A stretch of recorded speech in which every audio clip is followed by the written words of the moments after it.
The storm outside the glass domes of Lara 7 shimmered like liquid silver.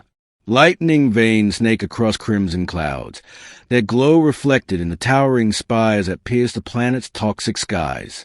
Beneath the storm, the bioluminescent gardens glowed like galaxies trapped beneath glass, shimmering blue, violet, and gold. Humans called it the City of Eternal Light. But for her, it was a cage. Seraphine stood by the panoramic window, her silhouette framed by the dancing stormlight. Her reflection wasn't quite human. The Illyrians were energy-bound beings, light condensed into living form, their bodies translucent, their veins glowing with the pulse of distant stars. But even among them, Seraphine was an anomaly. She could feel more deeply than her kind allowed. She could dream. She could love. Behind her, soft footsteps echoed across the obsidian floor. She didn't tone. She didn't have to. She knew that sound, the careful rhythm of a man walking between reverence and fear. Dr. Aidan Callan, the last xenobiologist assigned to her, approached quietly, his eyes reflecting the faint azure hue of her aura. He wasn't like the others, not detached, not cold. He spoke to her as though she were alive. "Seraphine," he began softly, "the Council wants another demonstration tomorrow. They want to see your transformation again." Her voice was smooth, melodic, but heavy with exhaustion. "Again?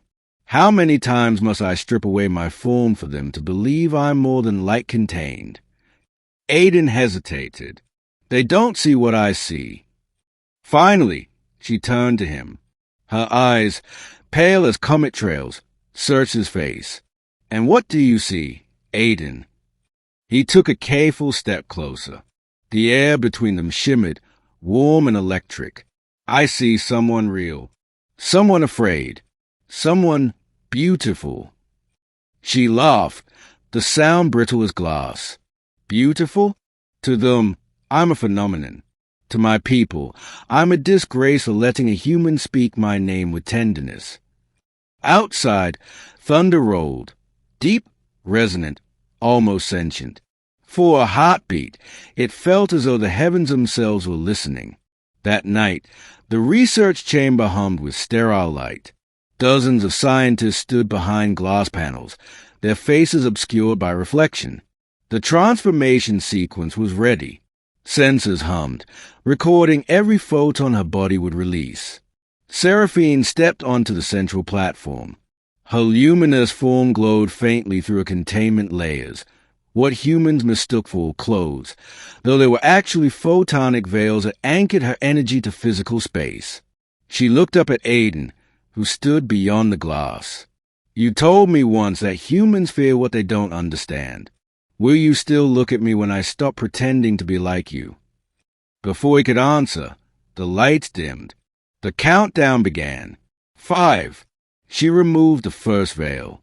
The air rippled. 4. Her human-like skin dissolved into translucent light. 3.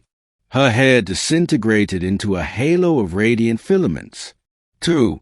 Her eyes became twin suns. 1. Seraphine stood as pure luminescence, no longer a woman, but the memory of one, a celestial being of infinite color and sorrow. Gasps erupted. Alarms blared as instruments overloaded, their senses unable to quantify her essence.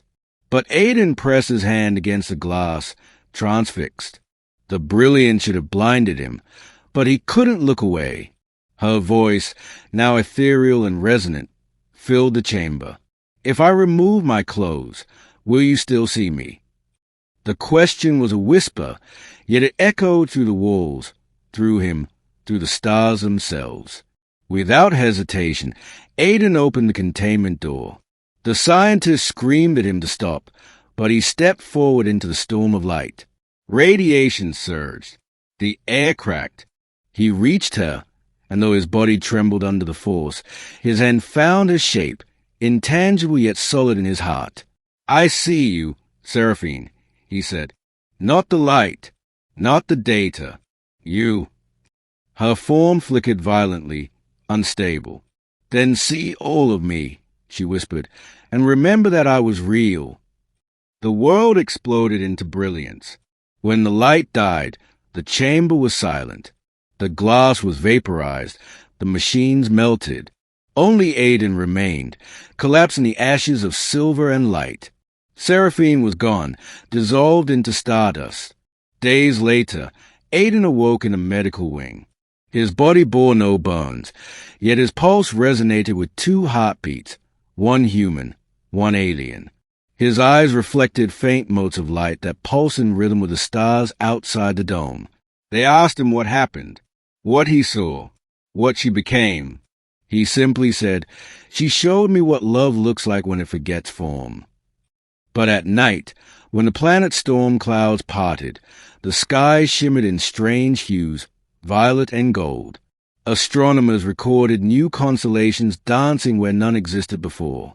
Some swore they saw a figure woven into the cosmic light, a woman's silhouette with a hand outstretched toward Lyra 7. They named it Seraphine's Veil. Months passed. The Council suppressed all records of Project Illyria. But silence could not erase the mark left upon the stars, or upon Aiden. He returned to the observatory every night, staring into the swirling cosmos, waiting. And one evening, as the twin moons aligned, the air shimmered beside him. A whisper brushed his ear. "Do you still see me, Aiden?" His breath caught. He closed his eyes. "Always." For a moment, her reflection appeared beside his, faint but radiant, woven from memory and starlight. Her smile was tender, infinite. The stars flared once more, illuminating the entire hemisphere. Across the galaxy, telescopes recorded the phenomenon, an ethereal light wave that resembled tears falling from a cluster of stars. The universe, it seemed, was mourning and celebrating all at once. Years later, when Aiden's head turned white and his heart grew weak, he stood beneath that same window one final time. The storm outside had quieted. The stars above glowed brighter than ever. He whispered, "You said if you removed your clothes, I might not see you. But I did, Seraphine. I always did." As his eyes drifted closed, a warm light enveloped him. The air shimmered, and the hum of the Illyrian resonance filled the room. His heartbeat slowed, then steadied, not fading, but joining another rhythm beyond mortal hearing. Witnesses later claimed a beam of soft violet light shot from the observatory toward the heavens. No body was found, only his ring, fused with a single crystal of Illyrian origin, still warm to the touch.